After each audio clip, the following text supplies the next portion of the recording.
Good morning, students. Today the topic is packet radio. So what is packet radio and what are the types of protocols you are going to use? Here we'll discuss about it. So packet radio is nothing but it allows many users to access a single channel. So here the packet radio you'll be using contention protocol. If a transmitter used to transmit a packet from the serving base station to the receiver, so that the receiver will receive an acknowledgement which is indicated by ACK. So when the receiver receives that particular acknowledgement from a particular user by the base station, it has to indicate that particular packet has been received. So the receiver, if it receives a particular packet from the transmitter, it is represented using ACK, which indicates acknowledgement of the received packet. Similarly, if the packet has not been received by the receiver, then negative acknowledgement has to be represented, which is indicated as NACK.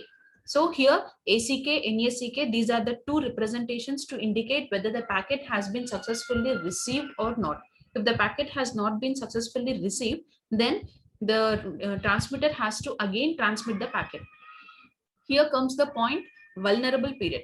What is vulnerable period? Here there is a clear representation of this particular period in terms of diagram. See the transmitter 1, it is transmitting the packet, and transmitter 2, it is also transmitting the packet at the same time when the transmitter 1 is transmitting. So when these two transmitters are trying to send the packet at the same time without knowing the information to each other, then the packets will get collide each other and the packets will be dropped.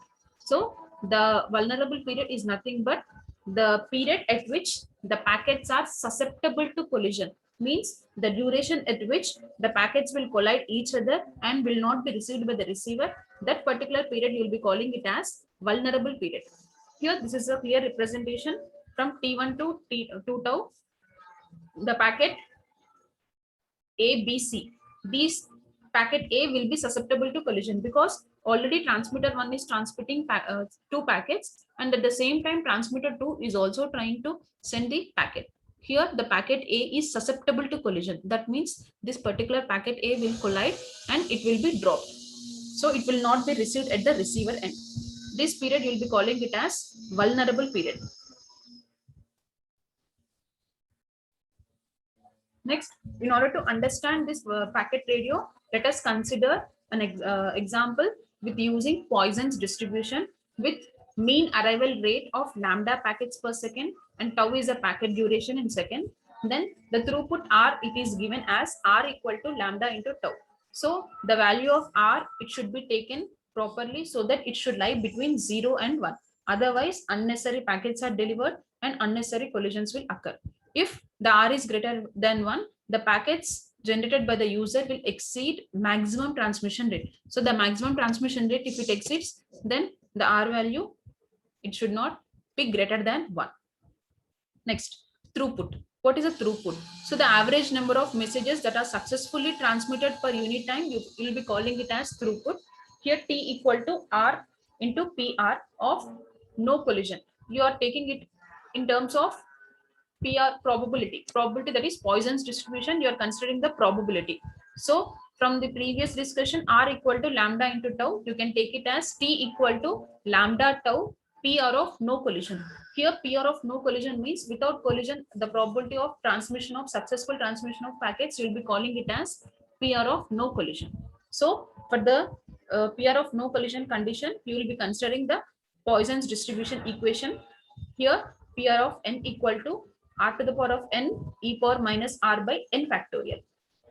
Here you are considering the n because if there are n users, then it is n. And PR of 0 means for the user without collision, you are considering it as PR of 0 equal to R to substitute the n value with 0 because of no collision condition, and R to the power of 0 e power minus R by 0 factorial. And finally, PR of 0 equal to e to the power of minus R. Substitute these probability in throughput, that is T equal to R into PR of no collision. You will be getting as T equal to R into e power minus R.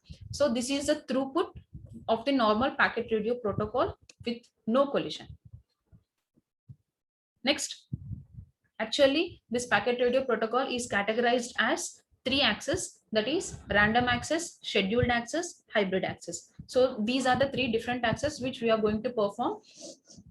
And the first one, random access. So for the random access, you can consider the period for you have considered for vulnerable period. That is, there is no coordination among the users. Whoever has the data to be transmitted, they can transmit simultaneously from the transmitter. Next is scheduled access. Scheduled access means the users, they have to transmit the messages within their allotted time slots. Within allotted time slots only they can able to transmit the messages. Next, hybrid access. Hybrid access means it's a combination of both random and scheduled access, whether we can transmit simultaneously at the packets at the same time, or else you can transmit it within allotted time slots. So these are the different categories which you can able to transmit the messages using these three access. Next, you can consider this packet radio description in two types of contention protocols. That is, first one is pure aloha and the second one is slotted aloha. So pure aloha, it comes under random access protocol, which is used to data transfer. That is, whoever has the data ready to be transmitted, they can transmit the data without coordination among the other users.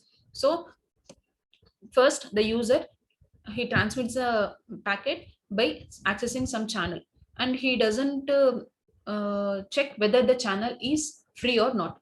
Randomly he will transmit the message by accessing a channel and waits for an acknowledgement. Either the packet has been received to the correct receiver on same channel or separate feedback channel. So if negative acknowledgement is received, that is how, when the negative acknowledgement is established means if there is any collision between the packets, then negative acknowledgement will be received at the receiver. The terminal, it waits for random amount of time and again it transmits the packet. If there is a NACK, then the user has to again retransmit the data after some amount of time. So here you can consider the vulnerable period as 2R, because the user is transmitting and trying to transmit the same packet if it receives NACK. Next, PR of n equal to substitute R in place of R, substitute 2R. And vulnerable period, here it is 2 tau. By substituting all this one, you will be getting, and also you have to consider no collision, that is n equal to 0. Then the throughput, you will be getting it as T equal to R e power minus 2R. This is a throughput for which you have obtained with vulnerable period 2 tau and substituting R as 2R. And for this is for pure aloha. Similarly, you have to consider the case for slotted aloha. For slotted aloha, it comes under scheduled access, because within allotted time slots only the user has to transmit the data. And in this, the time it is given, it is divided into equal time slots, which its length is greater than the packet duration, that is tau. So the subscribers, they will be having the synchronized clock, and they will transmit the message only at the beginning of the new slot. So whatever the slot they are described, it will transmit the data only at the beginning of the new time slot, so that it will prevent the partial collisions. So the vulnerable period for slotted aloha is tau and the R is as it is. By substituting this one, you will be getting the throughput T equal to R into e power minus R. For the pure aloha, it is T equal to R into e power minus 2R. And for slotted aloha, it is T equal to R into e power minus R. So these are the true maximum throughputs that are obtained for pure aloha and slotted aloha. Now let us determine the maximum throughput using pure aloha and slotted aloha.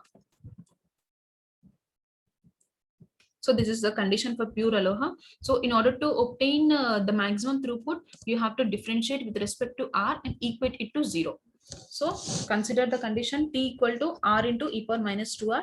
Differentiate this particular equation with respect to R and equate it to 0.